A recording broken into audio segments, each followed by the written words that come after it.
The room is already full when Bruce Lee begins speaking. Not full in the normal sense. Not chairs lined neatly, not orderly rows. Full in the way a room becomes when too many people squeeze into too little space because they believe something important is about to happen. 500 people pack into a school designed for less than half that number. Bodies pressed shoulder to shoulder. Some sitting cross-legged on the floor. Some standing along the walls. Others leaning in doorways, half inside, half out, just hoping to see something. The air is heavy with heat, damp clothes, and anticipation. A low hum of whispers hangs over everything, the sound people make when they know they're close to something they can't quite name yet. Outside, Seattle rain taps against the windows. That soft, endless rain that doesn't fall so much as hover. The kind that soaks through everything slowly. Inside, it's warm. Too warm. Sweat beads on foreheads. Shirts cling to backs. The windows fog over until the outside world disappears completely. At the front of the room stands Bruce Lee. No stage. No platform. Just hardwood floor. He's young. Only 26. Smaller than most people expect. No robes. No silk uniform. No symbols of authority. Just black training pants and a plain white t-shirt, already darkened with sweat. Bare feet planted lightly on the floor. If you didn't know who he was, you might miss him. And that's exactly why everyone is watching. Because when he moves, the room changes. Not loudly. Not dramatically. Subtly. Like the air tightens. Like something invisible snaps into focus. He doesn't waste motion. He doesn't pose. He doesn't perform. He speaks calmly, explaining a principle he calls economy of motion. How most techniques fail not because they're weak, but because they're slow. Because they telegraph intention. Because they look beautiful instead of being useful. He demonstrates with his student. Slow at first. Then faster. Showing how excess movement creates openings. How tradition sometimes survives not because it works, but because it's respected. Some people nod. Some frown. Some shift uncomfortably. Because Bruce isn't just teaching technique. He's questioning identity. For many in the room, martial arts isn't just something they do. It's who they are. It's tradition. Lineage. Respect for the old ways. And here is this young man, barefoot and calm, dismantling ideas that took others decades to build. Bruce doesn't raise his voice. He doesn't insult anyone. He just explains. Demonstrates. Lets the results speak. That's when the door opens. Not gently. Hard. The sound cracks through the room like a snapped branch. Every head turns at once. A man steps inside. Late 30s. Maybe older. Chinese. Tall. Broad-shouldered. He wears a traditional black silk uniform, the expensive kind. Gold embroidery catches the light. Dragons curl across the fabric. His hair is pulled back tightly. His face is set, unreadable, carved from stone. He doesn't pause. Doesn't scan the room nervously. Doesn't ask permission. He walks straight down the center aisle. Students scramble to get out of his way. Knees pull in. Backs press harder against walls. No one wants to be the one blocking him. He moves with the confidence of someone used to being obeyed. Bruce stops speaking. He watches. The man stops 10 feet away. Close enough to challenge. Far enough to maintain formality. The room goes silent. 500 people holding their breath. The man looks Bruce up and down. Slowly. Deliberately. Bare feet. Plain clothes. No symbols. No display. His lip curls slightly. Then he speaks. First in Cantonese. Sharp. Loud. Each word carefully chosen to cut. Then in English, heavily accented, so everyone understands. He calls Bruce a fraud. A performer. A disgrace to Chinese martial arts. He accuses him of diluting sacred systems. Of teaching outsiders things they don't deserve to learn. Of disrespecting tradition. Of charging money for techniques that have no legitimacy. He doesn't just insult Bruce. He insults everyone in the room. The tension becomes physical. Like pressure building before a storm. Some students clench their fists. Others glance at Bruce, waiting. Jesse Glover, standing nearby, shifts his weight, ready. But he doesn't move. No one moves. Because Bruce hasn't moved. Bruce lets the words hang. He doesn't interrupt. Doesn't defend himself. Doesn't argue. He waits until the silence stretches long enough to feel uncomfortable. Then he asks one question. Quiet. Polite. What is your name? The man straightens. Announces himself. A master of traditional styles. Decades of training. Direct lineage. Years spent preserving what he calls authentic kung fu. Bruce nods. Another question. Why are you here? The answer comes quickly. To expose Bruce. To challenge him publicly. To prove that tradition is superior to what he calls this modern nonsense. To shut this down before it spreads further. Bruce listens. Then he asks the question everyone already knows the answer to. You want to fight me? The man doesn't hesitate. Yes. Right now. In front of everyone. No rules. Traditional challenge. First blood or submission. When Bruce loses, he will close his school. Stop teaching. Apologize publicly. The room is completely still. This is the moment everyone will remember. Or regret witnessing. Bruce takes a single step forward. His feet make no sound. Okay, he says. Then he repeats it in Cantonese. But he adds something. Not first blood. Not submission. One exchange. One technique. He will show one thing. If the man can defend it, Bruce will close the school. If he cannot, the man will leave and never return. Laughter ripples through part of the room. One technique. The master agrees immediately. Confident. Almost amused. Students are told to clear space. People press back against walls. A wide circle opens on the hardwood floor. No ropes. No mats. Just empty space and expectation. The man removes his silk jacket and hands it off without looking. Underneath, his arms are thick, scarred. Evidence of years of hard training. He drops into a perfect horse stance. Feet wide. Knees bent. Spine straight. Hands raised in a textbook crane guard. Museum quality form. Bruce does not take a stance. He stands naturally. Feet shoulder width apart. Hands relaxed. Breathing normal. Calm. As if waiting for a bus. This infuriates the master. The disrespect is unbearable. Bruce explains what he will do. One punch. A straight lead to the solar plexus. The master can defend however he chooses. Any style. Any block. Any counter. 40 years of knowledge. The simplicity feels insulting. A straight punch. That's it. The master settles deeper into his stance. Balanced. Grounded. Ready. Bruce asks if he's ready. The master nods. Bruce takes half a step forward. 6 inches. Nothing else moves. Then Bruce's fist moves. There is no chamber. No pullback. No warning. It simply appears. An explosion of motion so direct the eye can't follow it. Energy transferred cleanly from the ground through his body and out through his fist in a single fluid whip. The sound is sharp and wet. The punch lands exactly where Bruce said it would. Dead center. The master's hands never move. His block doesn't fail. It never begins. His brain doesn't have time to send the signal.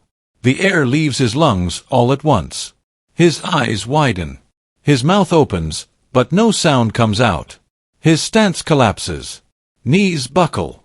He stumbles backward, hands clawing at his stomach. Then he drops to one knee. 8 seconds. That's all it takes.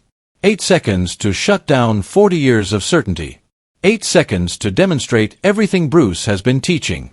8 seconds to show that speed, timing, and efficiency beat tradition when tradition becomes rigid. The room doesn't erupt. It goes silent. Bruce steps forward immediately. Kneels beside him. Places a steady hand on his back. Speaks quietly. Tells him to relax. Tells him breathing will return. That the strike was controlled. No permanent damage. He waits with him. Doesn't pose. Doesn't turn to the crowd. Doesn't claim victory. Just waits. Slowly, the master's breathing comes back. Shallow at first.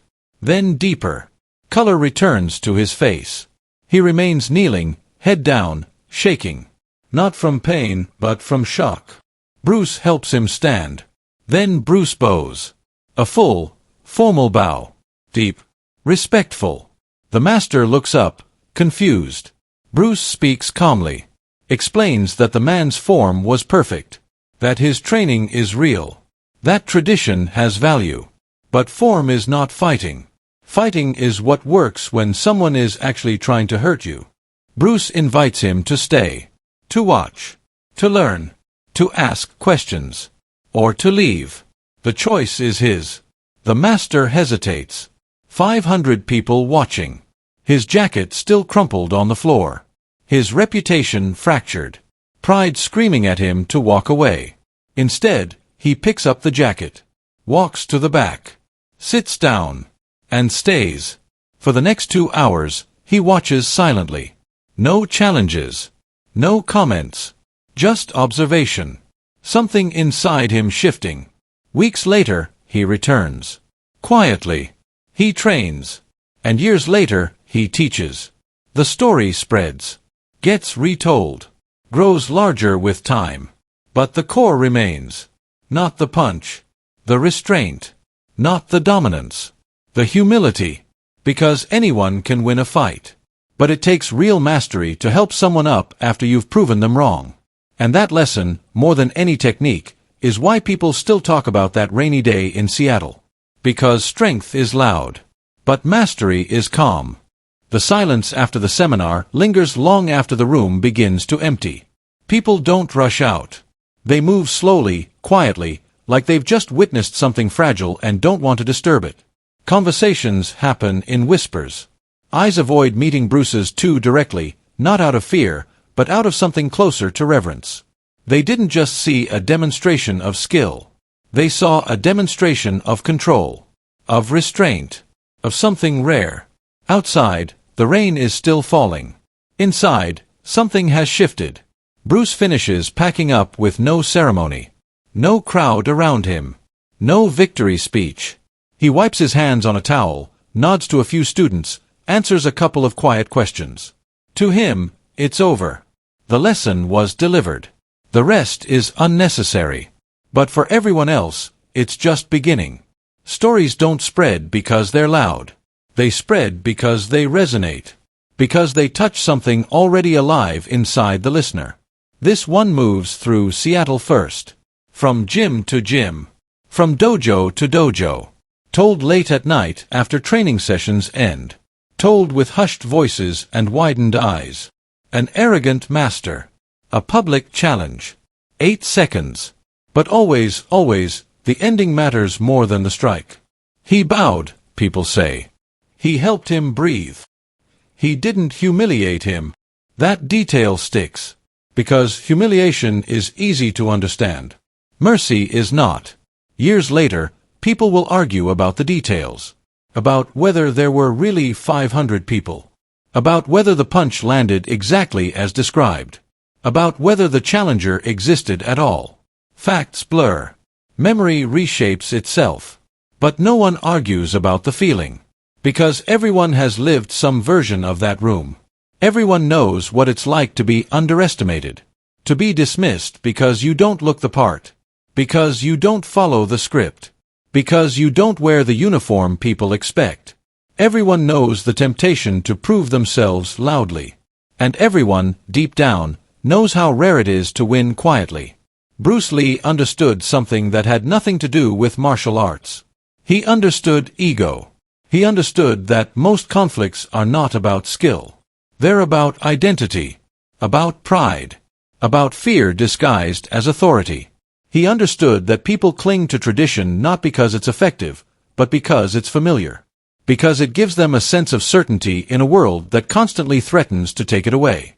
The master who walked into that room wasn't evil. He was afraid. Afraid of being made irrelevant. Afraid of change. Afraid that everything he had built his life on might not be enough anymore. Bruce didn't destroy him. He exposed the fear. And then he offered him a way forward. That's the part people miss when they focus only on the punch.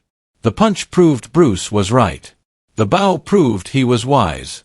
Real confidence doesn't need an audience. Real mastery doesn't need validation.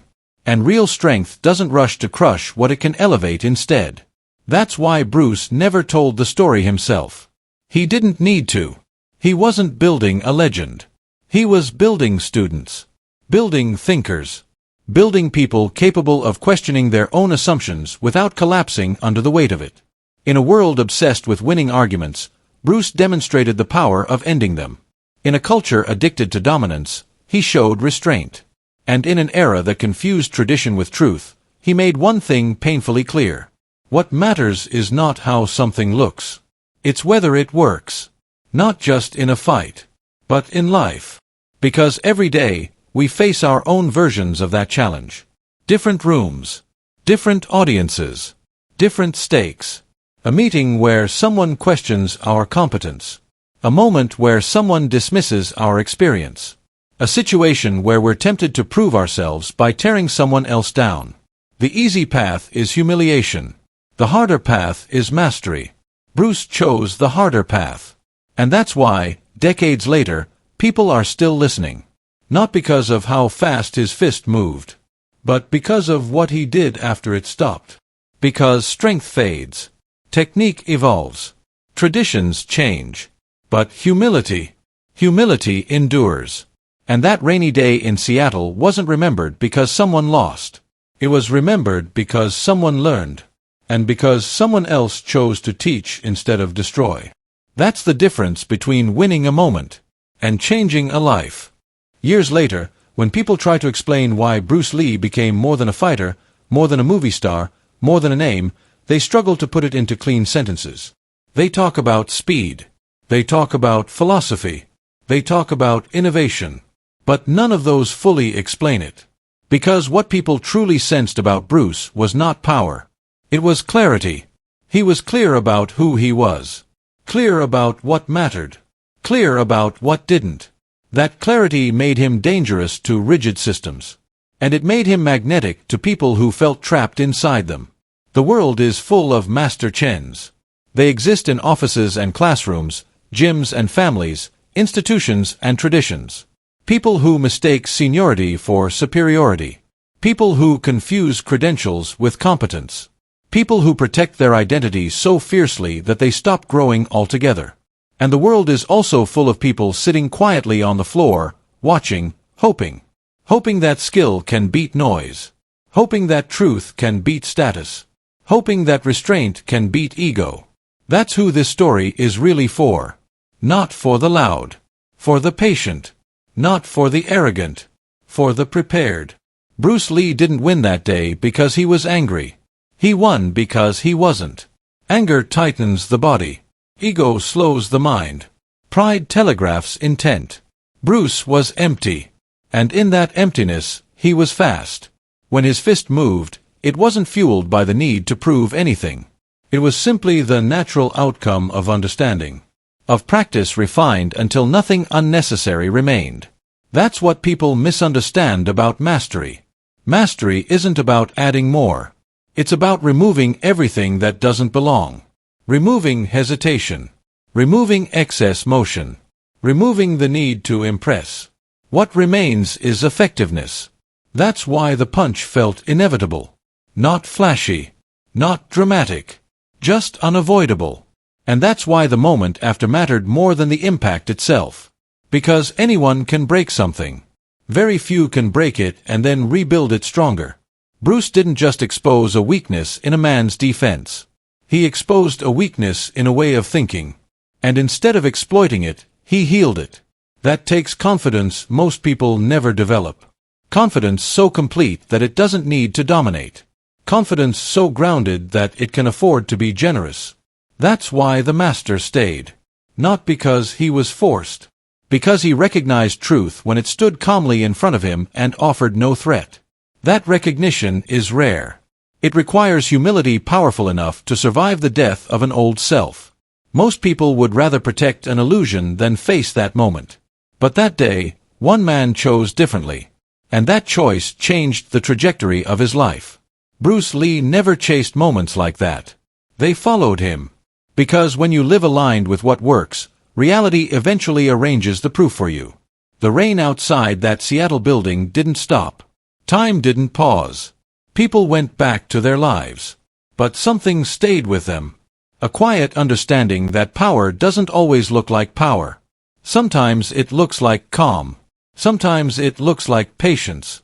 Sometimes it looks like a man bowing to someone he just defeated, not because he has to, but because he understands something deeper. That strength is not about standing above others. It's about standing firmly within yourself. And once you do that, you don't need to win every fight. You only need to tell the truth once. The rest takes care of itself. And that truth has a strange way of echoing. Not loudly. Not all at once, but steadily. It echoes in the people who were in that room and never forgot how it felt to watch arrogance dissolve without cruelty. It echoes in students who never met Bruce Lee but trained under people who had. It echoes in the quiet confidence of those who stopped trying to prove themselves and started focusing on becoming undeniable instead. Because once you've seen that kind of mastery, it's hard to unsee it. You begin to notice how often the loudest voice in the room is also the most insecure. How often rigid rules exist to protect fragile egos. How often tradition is used as a shield against change rather than a foundation to build on. Bruce saw all of that early. He understood that most people don't actually fear losing a fight. They fear losing their identity. That's why the master walked in angry. Not because Bruce was wrong, but because Bruce was threatening something much deeper than technique. He was threatening certainty. He was threatening a lifetime of beliefs built on the idea that age, lineage, and form guaranteed relevance. Bruce didn't argue with those beliefs. He let reality answer. And reality answered in 8 seconds. But the reason that moment still matters isn't because someone was humbled. It's because someone was invited. Invited to grow. Invited to question. Invited to begin again. Most victories end with a loser walking away resentful. This one ended with a student staying. That distinction is everything. Because domination creates silence. But understanding creates loyalty. That's why Bruce's influence spread the way it did. Not through fear. Not through force. But through respect earned in moments like that. Moments where he could have crushed someone's spirit and chose instead to expand it. In doing so, he demonstrated the highest form of confidence. The kind that doesn't need to be defended. The kind that can stand in the center of a crowded room, barefoot and calm, and let results speak louder than reputation ever could. The kind that knows when to strike. And when to bow. That balance is rare. Most people swing too far in one direction. Either they cling to ego and never listen, or they shrink themselves to avoid conflict altogether. Bruce existed in the narrow space between those extremes, capable of overwhelming force, restrained by understanding. That's what made him dangerous. And that's what made him a teacher. Because real teachers don't seek to win arguments. They seek to change minds. And they understand that minds don't change when they're attacked. They change when they're shown. Shown what's possible. Shown what works. Shown a better way forward without shame attached to the old one. That's why Bruce never needed to raise his voice. The room always quieted on its own. And long after the details of that day blurred, one image stayed sharp in the memory of those who were there. Not the punch. The bow. A young man, smaller than expected, standing over someone who came to destroy him, and choosing respect instead. That image carried more weight than any technique.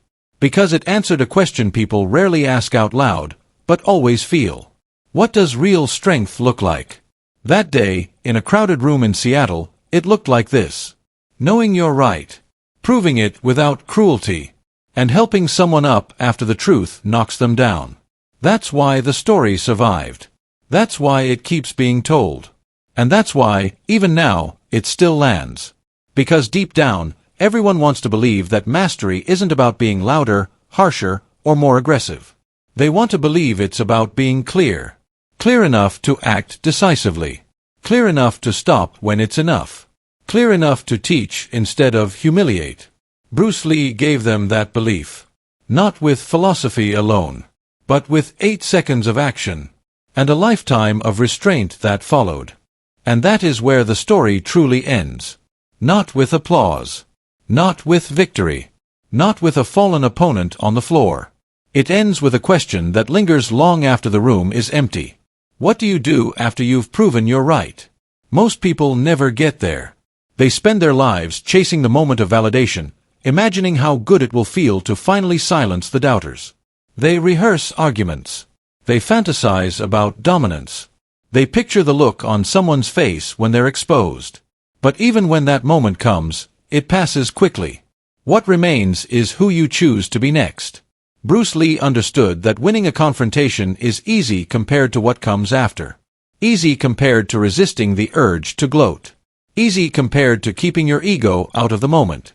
Easy compared to extending respect to someone who came to take yours. That is why his legacy outgrew his lifetime. Because technique ages. Styles evolve. Bodies slow down. But character doesn't expire. That rainy afternoon in Seattle didn't matter because a man lost. It mattered because another man showed what strength looks like when it no longer needs to defend itself. Bruce could have turned that moment into a weapon. Into a story told loudly, repeated endlessly, sharpened for reputation. He didn't. He let others tell it. Let it travel quietly. Let it reach the people who needed it. People who were tired of noise. People who were tired of ego. People who believed there had to be another way to be powerful without becoming cruel. That belief is why the story still resonates. Because somewhere right now, someone is being challenged. Someone is being underestimated. Someone is being told they don't belong. And they're wondering how to respond. This story doesn't tell them to lash out. It doesn't tell them to shrink. It tells them to become so clear, so prepared, so grounded, that when the moment comes, they don't need to argue. They just act. And when it's over, they don't need to celebrate. They help. That is the quiet lesson Bruce Lee left behind. Not that you should seek conflict, but that if conflict finds you, you don't have to lose yourself to win. 8 seconds can end a fight. But what you do after determines whether you're remembered as someone strong or someone wise. That's why the punch was forgotten by many. But the bow never was. Because strength impresses for a moment, and humility echoes for generations.